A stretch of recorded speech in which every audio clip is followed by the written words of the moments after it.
자, 위에 말했던 구조적 문제가 하루아침에 저렇게 된 게 아니죠. 이게 하루 이틀 만에 된 게 아닙니다. 우리나라 자본주의 산업은 발전했을지 모르겠는데 사회체제 자체는 발전하지 못했어요. 이런 말도 안 되는 규제로 시작해서 저들이 그 발전을 가로막는 것 수준 정도가 아니라 중국 인민민주주의의 노선 변경을 희망합니다. 그리고 그건 레닌의 혁명 전략에 의한 정치, 경제, 사회 장악, 모든 공산주의는 정치, 경제, 사회 장악을 희망해요. 그리고 그 인민 전선 전략을 우리가 보고 있는 겁니다. 저 사람들이 있으면 부동산 본위제에서 벗어나서 주주 자본주의로 다음 자본주의 발전책으로 넘어가기 어려워요. 그리고 저 사람들이 있으면 금융투자를 기반으로 신산업 일자리를 만들기 어렵습니다. 그게 지금 현재 우리가 겪고 있는 스타트업 불황에서 극단적으로 이제 더 이상 VC들이 한국을 외면하는 상태까지 넘어간 거잖아요. 산업에서 뒤처지지 않기 위해서 시장 수요 기반이 아니라 중국식으로 위대한 국가를 위한 재정정책, 국가부채 뿌려가지고 다시 또 경제 살려야 됩니다 라고 하는 방식만 하게 될 겁니다. 우리나라가 예전에 혁신지수 2위 뭐 이렇게 한 적이 있었거든요. 성장성 1위. 근데 사업 개방성, 외국인이 와가지고 한국에서 창업을 하고 이렇게 할 수 있는 사업 개방성이 76위로 이야기를 한 적이 있습니다. 이게 뭐냐면은 한국에서 역량으로 죽어라 열심히 하는데 시스템 자체는 굉장히 억제적인 정책을 하고 있다는 거죠. 그래서 저 사람들이 있으면 앞으로 식량 가격 올라가고 탈원전으로 전기세는 더욱더 올라갈 수밖에 없습니다. 저 사람들은 저 마르크스주의와 케인즈주의자들에게는 돈이 통화학파를 수용하고 신자유주의를 투영해서 녹는다는 개념이 없어요. 금융자본주의 때문에 인플레이션이 생긴다 이렇게 여겨요. 매우 잘못된 관념을 가지고 경제정책을 적용하고 있는 겁니다. 금융자본주의는 오히려 디플레이션을 불러일으키는 게 문제입니다. 그게 1990년 이후부터 신자유주의와 금융자본주의로 인한 저성장 기조가 있었던 이유가 그 때문입니다. 그리고 그게 자유무역을 통한 물가 하락이었어요. 그 디플레이션을 막기 위해서 소프트한 정부 재정정책이 허용되고 그걸 우리는 복지라고 부릅니다. 단단하기만 하면 디플레이션으로 직행하니까.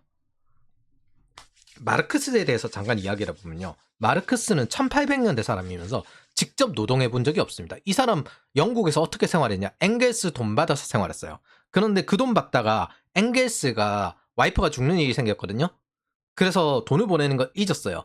아내랑 딸한테 시달려요, 마르크스가.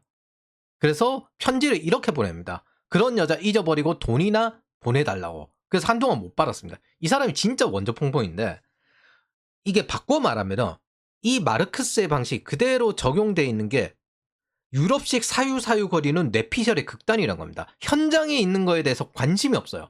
영국의 영미권의 분석 철학은 엔지니어가 위로 올라가는 구조였기 때문에 현장 중심입니다. 문제 해결을 중시하면 유럽식 대륙 철학은 이론을 기반으로 현실에 발을 자르고요. 반대로 국부로는 직접 현장을 찾아가가지고 그 이유를 추정하고 사실을 확인한 다음에 전하려고 노력했던 결과로서 존재하는 거죠. 그러니까 완전히 반대 영역에서 접근하는 겁니다. 이론을 기반으로 현실이 안 맞아? 그럼 현실에 발을 잘라야지. 이렇게 접근하는 거고 그게 혁명 전략까지 이어지는 거고 국부로는 현실을 기반으로 이게 이렇게 돼서 이 문제가 생겼다. 그래서 결국 20년 만에 영국의 기아를 해결해 버립니다. 저들은 현장에서 문제를 해결해 보려는 생각이 없어요. 자기들 이론이 안 맞으면요. 현실에 발을 빠르고 자르고 검열하고 필연적으로 독재주의가 그 과도기적 과정이라고 추종합니다. 저들은 체제 변환, 노선 변경을 희망하지만 반체제에 대해선 절대 잡이 없습니다. 왜? 인민민주주의 이걸 반대하면 사회주의가 아니다 라고 하는 게 마르크스 레닌주의이기 때문입니다. 중국이 지금 이렇게 하고 있죠. 마두로도 지금 이렇게 하고 같은 것들끼리 지금 현재 중국이랑 마두로랑 같은 것들끼리 지금 현재 저러고 있습니다. 하여튼 끼리끼리예요. 왜? 기본적으로 파시즘이 왜 극우라고 하냐면 그건 순전히 마르크스 레닌주의자들이 극우로 밀어붙였고 그 당시에 유럽에서는 반대쪽이 공산당이었으면 그 우파 쪽이 그 나치즘 파시즘이었어요. 그럼 그 반대쪽은 뭐였는데 똑같이 사회주의자 3인당이랑 그 다음에 공산당이 연합을 해가지고 싸운 거였습니다. 그래서 자유주의자 입장에서 와가지고 보니까 야, 둘 다 똑같은 사회주의자들끼리 똑같은 집산주의자들끼리 지네들끼리 서로 극우니 뭐니 하고 있는 겁니다. 이 극우란 걸 1933년에 코민텔은 그때 마르크스 레닌주의자들이 그 공산주의 인터내셔널 국제연대하는 데서 이걸 어떻게 이길까 하다가 쟤네들을 극우로 모이자 그러면서 중도층에게 확장하자라고 한 게 인민전선 전략이고요. 그 이후 유럽에는 그 여전히 뭐 3인당이란지 이쪽이 주류적인 좌파를 차지하고 있잖아요. 그러면서 저쪽을 끝까지 극우로 몰아붙인 겁니다. 그래서 애매한 형태가 나와요. 뭐 극우인데 사회주의자야. 뭐 지네들 기준에서 지네들 이데올로기 기준에서 극우라고 몰아붙이는 겁니다. 그리고 그걸 다 몰아붙여서 자본주의자랑 똑같은 애들이야 라고 하고 있습니다. 그런데 자유주의자들 입장에서 보면 아니 지네들끼리 똑같은 좌파들끼리 무슨 극우니 뭐니 저러고 앉아있냐. 그래서 저는 파시즘과 나치즘을 극좌라고 부릅니다. 극좌에서 좌파 분열을 막기 위해서 마르크스 레닌주의자들이 극우라고 몰아붙인 거예요. 정치는 여러분들이 생각하는 것보다 깊게 관련되어 있습니다. 이런 세세한 문화적인 헤게모니까지 관련되어 있었어요. 예전에는 정치 경제적인 헤게모니를 잡는다, 장악을 한다, 이런 목적을 가지고 있는 게 전통 마르크스주의자라면 신마르크스주의부터는 뭘 하냐면 SNS나 언론의 예술에 적극적으로 참여합니다. 왜 그렇게 됐냐면 시민운동 이런 것들 환경단체 이것들이 문화적 헤게모니를 잡는 걸로 신마르크스주의자들이 전략을 바꿨기 때문입니다. 그렇게 지금 현재 전통 마르크스주의자들과 신마르크스주의자들이 마주하고 있고 그런 좌파 문화적 헤게모니에 의해서 PC주의가 이 정도로 퍼진 겁니다. 그러나 하는 건 똑같죠. 정치, 경제, 사회체제, 즉 노선을 바꾸자는 거죠. 신자유주의와 사회자유주의 둘 다 자본주의 발전 추구자들입니다. 자유주의자들이니까 정도의 문제예요. 조정이에요. 자유주의자가 기본적으로 우파의 위치에 있어야 됩니다. 근데 이 조정을 하는 이유는 지역마다 상황과 문제가 다르잖아요. 그래서 최적화하는 개념이에요. 근데 사회자유주의와 사회민주주의는 완전히 다릅니다. 이때부터는 노선을 바꾸자, 체제를 전환하자, 정치, 경제, 사회체제를 변환하자라는 목적이에요. 그래서 경제적 자유주의 노선이냐, 사회적 자유주의 노선이냐, 여기서 극자에 속하는 게 마르크스 레닌주의자들이고 지네들끼리 좌파 분열을 막기 위해서 욕을 한 게 파시즘, 나치즘입니다. 근데 똑같이 거기도 국가사회주의예요.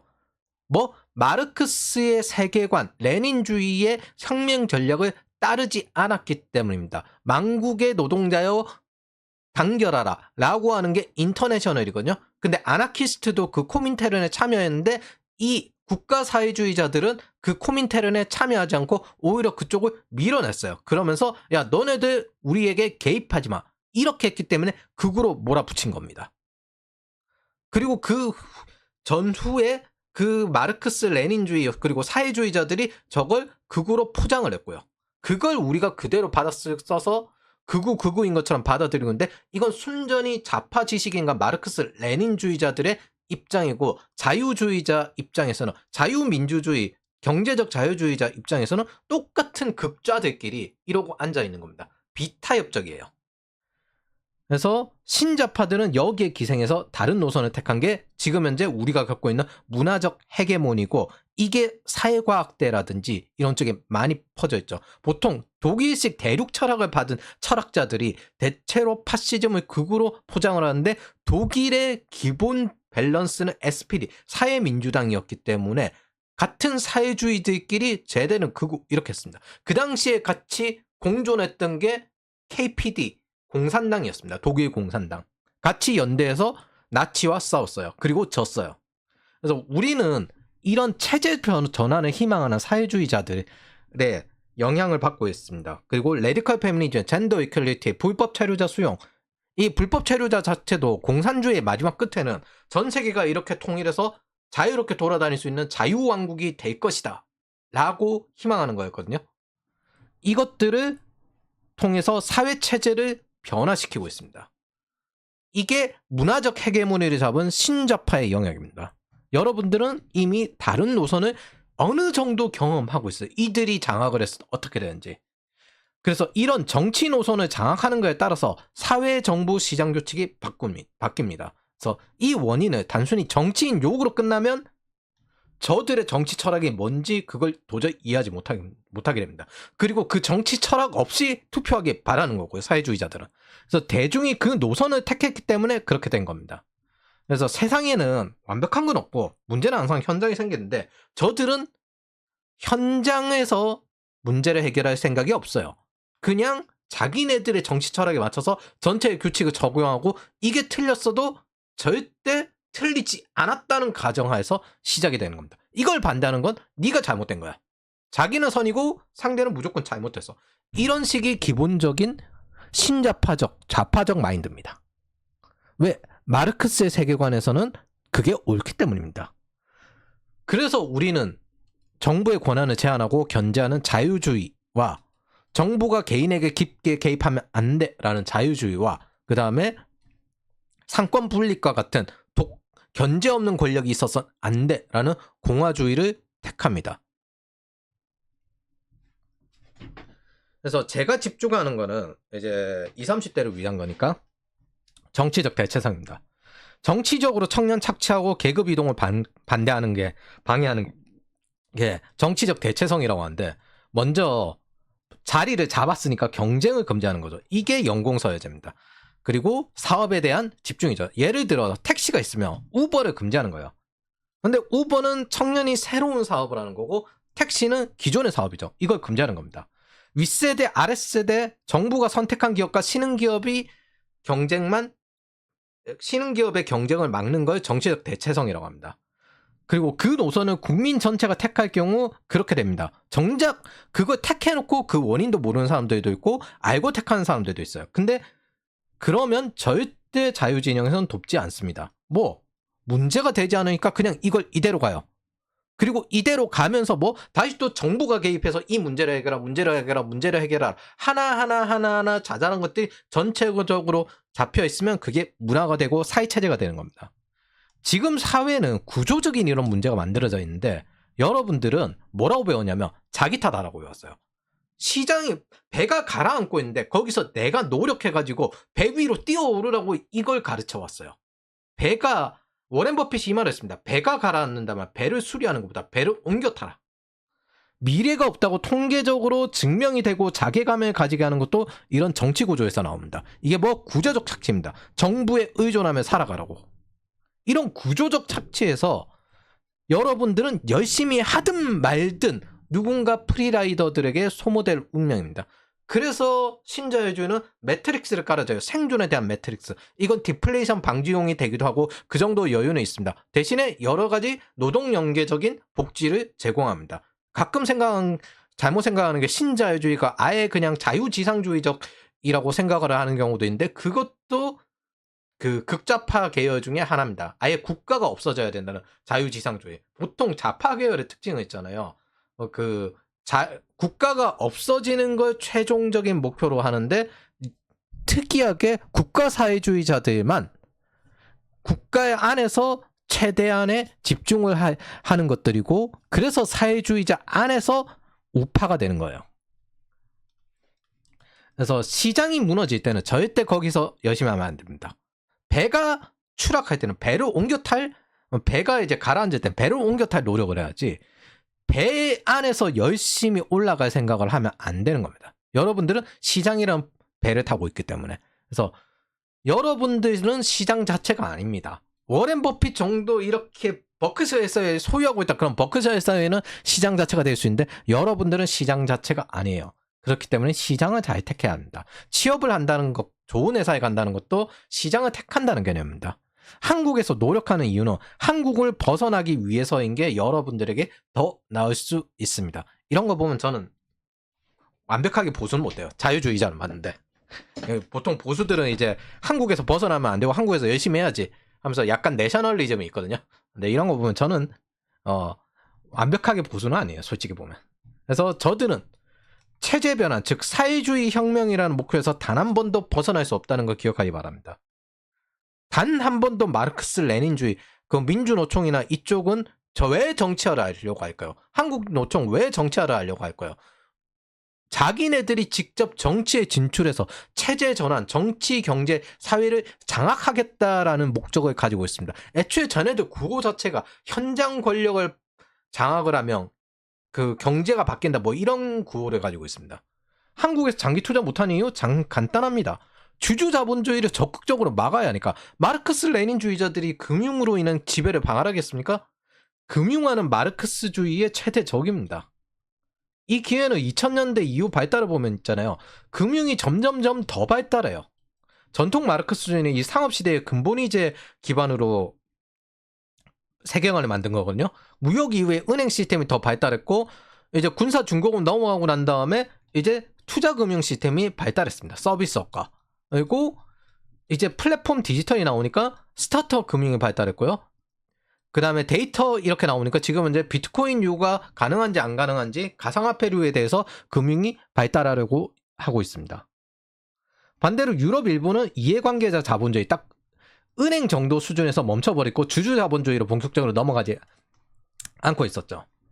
그래서 마르크스주의자들은 이런 자본주의의 발전을 적극 막아야 합니다. 정치, 경제, 사회를 장악해서. 이게 혁명 전략 중에 하나예요. 애초에 혁명 전략의 근본적인 목적이 이렇게 장악해서 뭐 인민민주주의 독재를 하는 걸 목표로 합니다. 그게 노조의 정치화 이유입니다.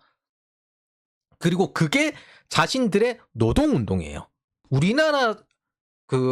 우리나라는 비즈니스 유니테리언, 같이 성장한다는 개념이 없는 노조들입니다. 목표 자체가 사회주의를 목표로 하는 거고, 그걸 마르크스 레닌주의로 목표하는 쪽이 민주노총. 솔직히 한국노총도 똑같다고 생각하는데 공식적으로는 삼인주의를 추구하는 그 노조죠. 그래서 정치 노조로 존재합니다. 이게 총파업하다가 더 이상 총파업을 못하니까 여기로 전환이 된 거예요. 그래서 노동운동은 능동적이고, 이게 대전환 시대, 이게 최근에 나온 거거든요. 노동운동은 능동적이고 자주적인, 이게 뭐다? 자주파로 불리는 N에게 주체사상, 주권 기반의 전략을 통해 다국화 시대에 대비해야 하며, 특히 체제전환적 관점에서, 체제전환, 목적이 명확하죠? 관점에서 신자유주의 세계화 모순을 극복하고 새로운 정치 경제 체제를 설계할 필요가 있다. 이게 이들이 말하는 노동운동입니다. 목표는 뭐다? 체제전환이에요. 목표는 체제전환, 인민민주주의로의 체제전환. 한 번도 바뀐 적이 없는데 이거에 대해서 아무도 이야기하지 않습니다. 그래서 여러분들은 좌파를 설득할 시간에 10대에게 금융투자를 가르치고 자유주의를 증명하는 게 훨씬 낫습니다.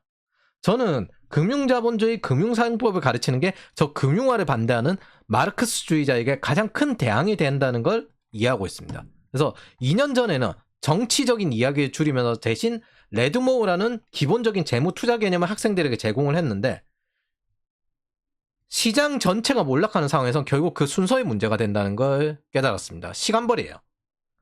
이 또한 지나갈 거라 생각을 했는데 절대 지나가지 않고 문제로 삼지 않으니까 절대 문제가 되지 않습니다. 청년들은 그냥 착취당해도 원래 그게 당연한 게 되어버렸어요. 지금 상태는. 2년 전에도 저는 열심히 했거든요. 작년에도 열심히 했어요. 근데 지금은 창피하다는 생각밖에 안 합니다. 제가 유튜브를 보면서 뭐 여러 가지 경제학자를 보면서 문재인 정권에서 많은 이코노미스트, 경제학자들이 정치적 이슈를 피하면서 이야기하는 걸 많이 봤습니다. 그때는 이해를 했어요. 근데 윤석열 정권에 들어와서는 대놓고 비판을 하는 걸 정말 많이 봤습니다. 심지어 시급한 물가 정책을 두고도 비판하고 있었습니다. 이거 정치 실패가 한번 일어나면 스태그플레이션으로 바로 넘어가거든요. 그거를 뻔히 교과서적으로 하고 있는데도 그걸 비판하는 걸 보고 어이가 없었습니다. 그래서 이들은 편향적이었어요. 그리고 2년 전과 같이 이들이 제가 하는 모습이 이 2년 전에 저와 같다고 느꼈습니다. 조회수 구독자 때문에 정직하게 이걸 비판하지 않고 저는 정직하지 않았다는 거. 근데 저 사람들도 어느 정도는 이해가 돼요. 저 사람들의 고객은 이미 글로벌 중상위 측이자 부동산을 보유한 40세에서 65세들이고요. 제 고객은 취준생인 20세에서 30대 요 사람들입니다. 저도 열심히 살았던 건 자분하는데 솔직히 정직하게 사는 게 진짜 제일 어려운 것 같아요. 그래서 적어도 한동안은 여기에 대해서 최대한 정직해 보려고 노력합니다. 근데 전 딱 하나는 압니다. 여러분들이 제가 이걸 보는 이유는 솔직히 취업 잘 시키고 그다음 취업 이후에 역동성 미래의 커리어를 나가 역동성 경로 이런 걸 제공하니까 이걸 보고 있는 거잖아요. 제가 취업률이 한 예를 들어 한 70% 정도만 나왔어도 여러분들 이거 안 볼걸요? 그런 저를 신뢰하지 않으면 아마 저는 조회수 많아봐야 아무 소용이 없을 겁니다. 그래서 저는 저한테 공부하는 학생이 더 중요하고 취업시키고 미래의 역동성의 경로를 제공하려고 자괴감에 빠지지 않고 역동성의 경로를 제공하려고 노력을 하는 게 저의 신뢰라고 저는 잘 알고 있습니다. 이게 제일 중요하다는 거. 그래서 여러분들은 왜 좀 더 신자유주의 본래 목적을 가지고 있었는지 기억하기 바랍니다. 평평하게 만들려고 했는가? 왜? 역동성을 제공하려고, 노동 의욕을 제공하려고, 성장 의욕을 제공하려고. 반대로 저들은 결과의 평등을 맞추는 능력주의는 금권전시다. 이게 우리가 그간에 봤던 이퀄리즘이잖아요. 자기네들 힘든 건 싫고 남들에게 힘든 거 떠넘기려고. 우리는 그걸 버리고 기회의 평등을 만드는 다양한 형태의 능력을 발휘할 수 있는 기회, 이걸 만들려고 노력해야 합니다. 최근에 이제 이 목사분께서 취임식에다가 기도하는 게 참 감동적이었는데, 그 피부색이나 아니면 종교에 의해서 평가받지 않고 그 사람의 내용, 능력에 의해서 평가받길 바란다 라는 기도가 감동적이었습니다. 저는 이게 이런 것들을 만들려고 이야기하는 것이 최소한의 의무라고 생각합니다. 이건 보수에게도 마찬가지인데, 보수도 그간에 보면요, 제조업 유물론에 의존해서, 계획경제식 제조업 유물론에 의존해서 계약조차 제대로 지키지 않는 게 많았습니다. 거기에 대해서 제대로 제재하지 않았어요. 우리는 성과제도 필요한 거지. 그 과정에서 저 보수 계통에서도 계약을 지키지 않고 그냥 국가에 의존하라는 공리주의적 저런, 국가에 헌신하라는 공리주의적 저런 접근도 제재를 해야 됩니다. 왜? 20, 30대가 살아갈 세상을 만들어야 되잖아요. 그래서 연공서열제와 일관된 일만 강요된 요 전통적인 보수의 관점과 그 다음에 좌파적인 연공서열제 수요하면서 가짜 노동을 하는 관점, 이게 합쳐져 가지고 지금 현재 생긴 구조적 문제가 이것입니다. 그래서 관념, 계약과 그 준수에 대한 개념이 필요하고, 그 신뢰성을 높일 수 있도록 한국의 사회 전체를 바꿔가야 돼요. 근데 전통적인 보수는 뭐였다? 중국처럼 기업에 몰아주고 노동시장의 노동자를 경쟁시키는 방법을 택했습니다. 이건 낮은 임금의 제조업에 적합했는데, 이 제조업을 보호하기 위해서 여러 가지 IT 분야, 플랫폼 분야에 규제를 했고 정치적 대체성을 제공해왔죠. 즉, 이건 보수들조차도 IT에 관해서는 굉장히 적대적이란 겁니다. 여기에 마르크스를 추종하는 40대, 65세 위계주의자들이 거기 현장 권력을 장악해가지고 지금 현재 우리는 게리맨더링을 보고 있는 겁니다. 지들끼리 헤쳐먹고 나눠 먹는 거예요. 그럼 보수는 자유주의 아니냐 이 말 하는데, 전통 보수는 자유주의 아니죠. 우리나라 전통 보수는 유교 유물론자에 가깝죠. 차라리 괜히 씹선비겠어요? 적어도 여러분들의 인생은 희생당한 세대로 끝나면 안 됩니다. 보통 인생 황금기가 20대 30대 하고 40대 50대의 전성기로 되면서 그때부터 꺾이거든요. 그래서 글로벌에서 지금 젊은 세대를 국가에 희생당한 세대라고 하는 경향이 있는데, 미래가 없다는 자괴감이 솔직히 유럽도 그렇지만은 상당히 많아요. 사실 호주, 미국, 캐나다급 정도 아니면은 대부분 비슷해요. 그리고 미국 안에서도 민주당 블루 스테이트 장악한 쪽은 그거 버리고 대부분 이제 레드 스테이트로 넘어가고 있어요, 청년들이. 여러분들의 인생 황금기는 그렇게 끝나서는 안 됩니다. 그래서 마르크스주의자들과 싸우고 경쟁해서 리그 하위로 쳐박아야 돼요. 이런 질문을 할 수 있어요. 마르크스주의를 아예 숨겨버리면 되지 않느냐? 유고슬로비아에서 한번 해봤습니다. 해봤는데 그게 슬라브의 지적을 탄생시켰어요. 오히려 저항 정신만 더 강하게 키워버립니다. 제가 슬라브의 지적을 예전에 되게 좋아했거든요. 근데 저 사람이 지식인에서 얕은 선동주의자로 보게 된 게, 첫 번째는 저 사람이 맨날 파시즘 거리인데 그거만큼 극단적이었으며, 그 다음에 WHO 기반으로 팬데믹 조회까지 진행하는 게 그 락다운 시기였습니다. 그리고 인플레이션도 그로 인한 문제로 전 세계에 여러 가지 문제들이 생겼죠. 그 전에 열심히 보수에 대해서 비판을 하다가 이 사람이 이거 좌파에서 이 문제를 일으키니까 그때부터 갑자기 입을 다물고 들어가두면 다시 트럼프가 당선될 쯤 싶음부터 파시즘 거리기 시작했습니다. 이 사람 공산주의자인 거 알긴 알았거든요. 그 부작용이나 그 과정에 있었던 인플레이션 기간 동안 개도국에서 그 반란이 일어나고 사회 붕괴되고 그런 것들 다 입 다물고 이제 다시 쓱 태어나서 파시즘 거리고 있습니다. 이건 뭐 이 사람은 자유주의자도 아니고 현실에서 외면한 얕은 선동꾼이란 걸 제가 그때 깨닫게 됩니다. 제가 이 글을 적게 되는 이유는 하나입니다. 제가 실수했던 것, 이걸 하지 말라는 거예요. 저들이 나와 같은 세계관을 공유하고 있다는 착각과 논리는, 그리고 현실에서 설명하고 설득하면 우리가 이해할 수 있을 거란 그 헛된 실수를 하지 말라는 겁니다. 시간 낭비, 에너지 낭비입니다. 10대들에게 다음 성공할 수 있는 육성의 길을 제공하십시오. 그게 금융에 대한 가르침이나 도움으로 되어야 합니다. 저 세대는 특유의 피해의식이 있고요. 전이당론을 추종하는 자기가 또 혁명 엘리트라는 선민의식을 공유하고 있습니다. 신자파는 저 전이당론에서 벗어나가지고 문화적인 헤게모니를 가지고 있고 결국엔 둘 다 똑같은데 나는 틀리지 않았어. 세상이 잘못된 거야. 라는 관점을 가지고 있어요. 뭐 저들은 기본적으로 극좌라는 겁니다. 비타협적이에요. 그게 극좌죠. 세계관 자체가 우리랑 아예 달라요. 최근에 전남대 교수를 보십시오. 이게 왜 이렇게 나오냐? 극좌, 비타협적이기 때문입니다. 뭐 2030은 우리 편으로 수용하려고 해서는 안 된다. 고립시켜가지고 말라 비틀어지게 한다. 반동분자 제거하듯이 하고 그 다음에 두 번째 사유는 안 하고 계산만 한다. 이 뜻은 뭐 현장 문제에 관심이 없다는 겁니다. 이건 철저하게 대륙 철학식 접근입니다. 해석학과 현상학을 기반으로 해가지고 이 이론이 맞으니까 전체 다 적용해. 이런 식으로 접근한다는 거예요. 그래서 자기네 이론은 옳다. 그러니까 현실이 바뀌어야 한다. 이런 관점입니다. 그래서 이들은 자기들이 절대 틀리지 않았다라는 가정하에서 시작됩니다. 시장 실패보다 더욱 치명적인 게 정부 실패거든요. 리먼 브라더스 서프라임도 정부 실패를 기반으로 시장 실패까지 이어졌고 탓은 월스트리트로 그냥 던졌죠.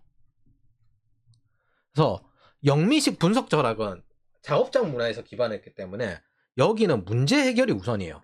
그리고 현실과 이론이 괴리되며 이론을 가설화시켜 고치는 방식으로 합니다. 그래서 제가 정리를 하자면은 절대 여러분들의 문제에 저들은 관심이 없습니다. 문제 해결할 생각도 없어요. 사실 보수도 비슷할 거예요. 그리고 자신이 틀리지 않았기 때문에 뭘 한다? 이거에 대해서 거부한다는 거 반동이다 라면서 제거하는 걸 택해요. 기본적으로 비타협적이기 때문에 좌파입니다. 극좌입니다. 그래서 자신들은 옳고 세계정신, 시대정신이 있으며 이걸 현실에 구현하기 위해서 작은 장애물이 있고 그 장애물은 제거하면 된다. 트로츠키주의까지 가면 있잖아요. 노동자 연대가 그쪽 트로츠키주의거든요. 테러까지 해야 된다라고 나온 거예요. 피해의식과 선민사상이 공존하는 괴상한 구조를 가지고 있습니다. 나치즘에 대해서 유대인 반유대주의를 반대하면서 팔레스타인의 반유대주의와 연대합니다. 이것들이 저들의 내로남불, 글로벌 내로남불이에요. 그리고 자기들이 역사를 주도하거나 역사의 흐름에 따른다고 여기고 있습니다. 저들의 답은 정해져 있어요. 마르크스주의는 옳고 자본주의는 틀렸다. 그래서 여러분들은 현장에서 증명하고 자기가 성장하고 다른 사람도 함께 키워야 됩니다. 사유보다 계산을 먼저 하고요. 데이터 분석의 시기니까. 그리고 계산을 한 다음에 피드백을 다시 실행하고 비선형적인 복잡계로 넘어가야 돼요. 조희연도 민주당 저쪽 계열인데 조희연이 수학 선택 과목을 뺐거든요. 심화 수학 배제를 했거든요. 배제한 이유가 뻔히 보이는데 딱 문과 국가 만들려고 하는 거예요. 솔직히 문과는 내수 위주로 돌아가니까 그 돈 뿌리는 거 그대로 문과로 들어가거든요. 그리고 한국과학계 안에 들어가 있는 정부 돈 받아서 돌아가는 것도 연구자들도 그렇게 돌아가고, 저런 족속들이 무슨 비선형적인 영역인 AI에 대해서 왈가왈부를 합니까? 플랫폼 국감으로 노조 숫자는 늘리겠지. AI 핑계로 근무 시간이 더 줄이 되고. 그래서 뭐 비선형적인 산업에 선형적인 마인드로 들어와서 할 건 똑같이 가짜 노동이랑 규제밖에 할 게 없습니다. 뭐 자기네들 현장에서 무슨 일이 일어나는지 모르겠어. 그러나 내 이론은 옳아. 이 이론에 기반해서 일단 대충 해석해놓고 여기에서 법을 만들면 그냥 그건 무조건 옳은 거야. 나는 현장에서 뭔 일이 일어나는지 몰라. 근데 내 이론이 옳기 때문에 이건 이렇게 했대. 이런 식으로 접근하는 겁니다. 자, 끝으로 중국이 무너져야 합니다. 왜 중국을 저렇게 보호하냐면요. 글로벌 좌파가 몰락한 건 소련이 몰락했기 때문이다. 즉 이상국가, 마르크스주의의 실제 구형 국가가 무너졌기 때문이다. 신자유주의와 자유무역에는 버그가 있었어요. 중국을 끼운 거였습니다. 신자유주의는 사회주의를 이기기 위해서 만든 개념인데 아이러니하게 중국의 인민민주주의 단계를 올리는 수단이 되었고 이건 중국을 자유화시키지 못했습니다. 중국은 민주화되지 않았습니다. 그러면 중국을 억제해야죠. 이게 나중에 부딪힐 때도 훨씬 수월하게 제압할 수 있습니다. 중국이 힘들어져야만 얘네들이 군사적으로 도발을 할 때도 제압을 할 수 있어요. 얘네들은 더 잘 되면 잘 될수록 군사적으로 도발을 하겠다고 접근하고 있잖아요. 이걸 왜 중국을 돕는 행위를 하고 있습니까? 실패한 목적을 수단에 의존해서 다시 진행하는 건 중국을 돕는 행위입니다. 신자유주의 목적은 사회주의를 이기는 거였고 자유무역의 목적은 사회주의를 이기는 거였고 중국을 그 자유무역에 끼운 것은 중국을 민주화시키기 위해서였습니다. 근데 좌파 진영은 거기서 실패했기 때문에 중국을 차단하는 걸 지금 막으려고 하고 있죠. 가만히 있으면 이렇게 됩니다. 중국 정부 비판하면 강제 입원해서 정기정년 이런 거 하는 거야. 그러면서 우원식도 가서 이러고 있죠. 초대받아가지고 가가지고 뭐? 광주 공자학원 중국인과 친해지기 이거 공자학원 스파이로 알려져 있는 이거거든요. 중국인과 친해지기 이런 거 하고 있고 글로벌 스파이 문제하고 공자학원 이거 관련돼 있거든요. 지금 캐나다랑 호주는 선거 개입했잖아요. 정률성 공원 요거 왜 띄웠냐면요. 이게 중국과 북한이 6.25 때 이거 군가 만든 사람인데 요거 한중에 이제 공통적인 뭐 어쩌고저쩌고 하면서 시진핑이 띄웠어요. 그러면서 매번 공산당 찬양 저거 노래하고 있는데 저게 뭐냐면 신자파들의 문화적 헤게모니 세뇌시키는 겁니다. 저거 장악해야 된다고. 저들은 문제도 사실도 상관없어요. 피해의식과 선민의식이 공존하면서 선동이 저들은 문제입니다. 아예 선동 학교까지 열잖아요. 민주노총엔. 이런 선동은 글로벌 공통적인데 머스크가 나치 경례했다고 말하거든요. 이거 영상 가져왔습니다. 뭐? For making it happen. Thank you. For making it happen. Thank you.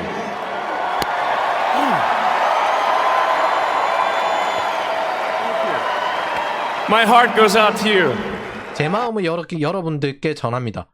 요렇게 됐거든요. 근데 이거 딱 사진 하나만 가져와가지고 나치 경례한 것처럼 이야기하는데 나치 경례는 앞으로 갑니다. 기본적으로. 나치 경례 이렇게 가는 것도 없고요. 두 번. 그리고 이 상황을 보면은 나치에 대해서 이야기하는 것도 아니고 나치 경례를 보여주는 것도 아니에요. 뭐 전형적인 식상한 마르크스식 공격입니다. 파시즘, 나치즘. 그런데 나치나 파시즘의 공통적인 특징이 있잖아요.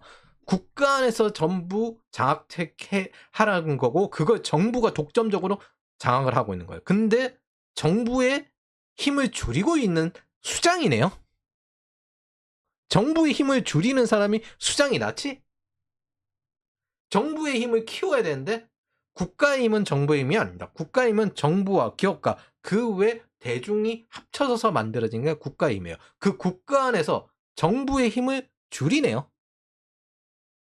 그게 일단 독재가 될 수가 없습니다. 정부의 힘을 키우고 난 다음에 그 대중을 억압하고 시장을 억압해서 자기가 헤쳐먹고 견제 없이 가는 걸 독재라고 하거든요. 근데 정부의 힘을 줄이네요.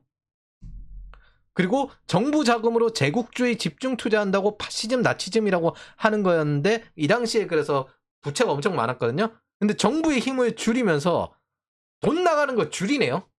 이거는 사실 긴축이란 거 어마어마하게 비판을 받고 정부의 힘을 그럼에도 불구하고 줄이는 거거든요. 이게 돈을 늘리는 매표 행위보다 더 힘들어요. 근데 그걸 또 이제 낫치라고 선동하고 있습니다. 사람이 아니라 구조가 문제예요. 문화적 헤게모니를 장악해 있는 신마르크스주의자들. 난민은 몇 번 보수 정권이 장악했습니다. 장악했는데 저 인플레이션이 해결이 안 됐었잖아요. 왜 그래요? 그 상태에서 생산성을 높이려고 노력해봐야 구조적 착취만 가속화되니까. 여러분, 무너지는 배에선 답이 없습니다. 사실 배를 고치는 것보다는 배를 옮겨 타는 게 좋습니다. 그래서 여러분은 뛰십시오. 저는 싸워보겠습니다. 그러다가 안 되면 이제 저도 뛸게요.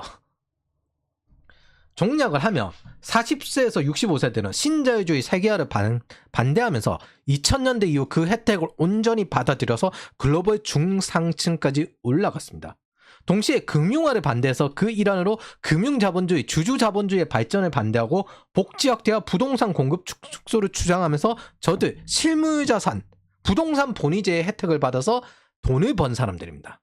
반면 20대, 30대들은 디지털 자본주의를 기반으로 새로운 일자리를 얻었는데 40대, 65세들의 주요 견제 대상으로 우리는 일자리를 잃은 겁니다. 세계화 자본이죠. 첫 번째는. 이게 글로벌 해외 VC들이 한국에 투자하는 거잖아요. 그리고 전통 산업과 경쟁을 하죠. 자기네들 일자리와 경쟁을 한다는 거잖아요.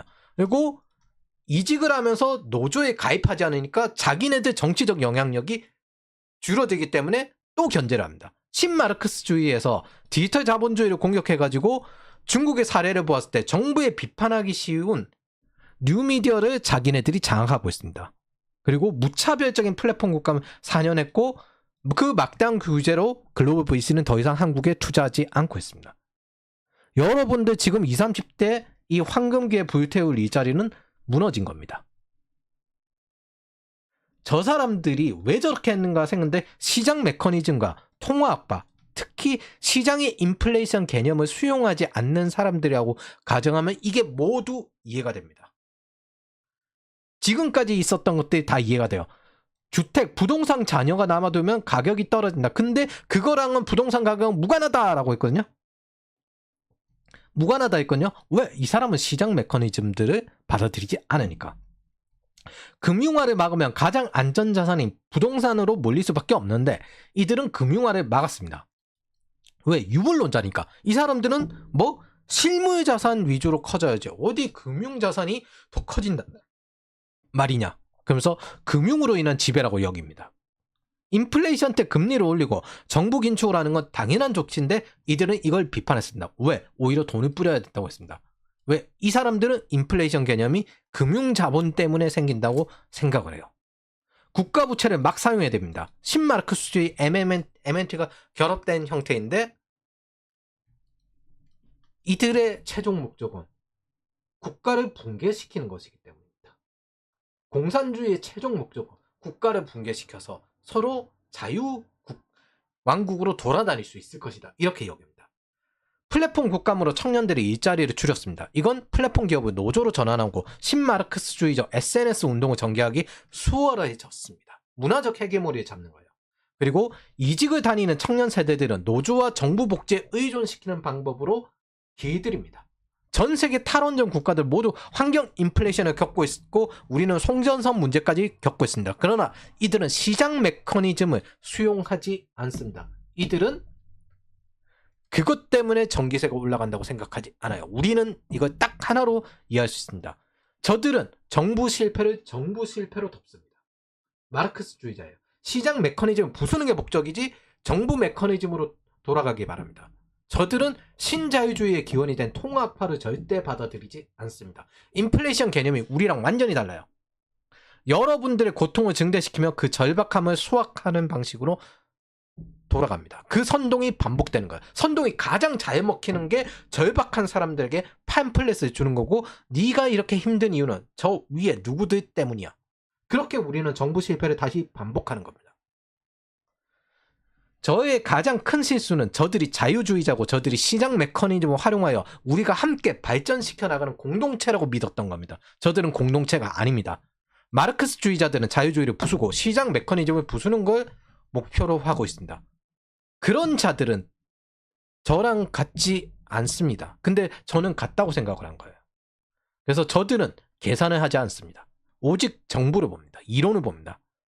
그리고 이론이 괴리되면 현실에 발을 자릅니다. 우리의 지향점과 저들의 지향점은 완전히 다른 거예요. 40대에서 65세는 문재인 때 최고의 시기였고요. 부동산 혜택도 받았고 임금도 올랐고 20대 30대는 문재인 때 최악의 지옥이었습니다. 근데 저들이 지금 왜 힘들다고 할까요? 자기네들 부동산 사느라고 대출 엄청 받아놓은 거 이거 갚기 힘들다. 빨리 받아달라. 이겁니다. 20, 30대가 빨리 받아서 내 돈 채워달라. 우리는 싸워서 우리의 세상을 지켜내고 발전시킬 방향이 되어야 됩니다. 그래서 다음 편은 국제정치편 트럼프노믹스로 넘어가도록 하겠습니다.